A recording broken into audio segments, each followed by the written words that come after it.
ఈరోజు నిజంగా పాపము విషయంలో చాలామంది చాలా నెగ్లిజెన్స్ చూపిస్తారు, అంటే నిర్లక్ష్యం చూపిస్తారు.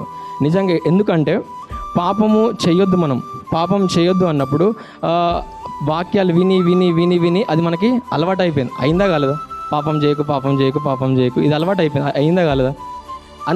అన్నిసార్లు ఎన్నో వందల వేల లక్ష సార్లు మనం విన్నాం పాపం చేయొద్దని. విన్న తర్వాత కూడా మనం పాపం చేయకుండా ఉంటున్నామా? లేము.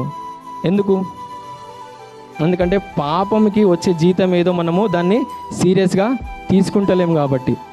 మనం శారీరకంగా మనం మరణించేది మనం చూస్తున్నాం, కానీ మన ఆత్మ మరణించేది ఎవరు చూడట్లే.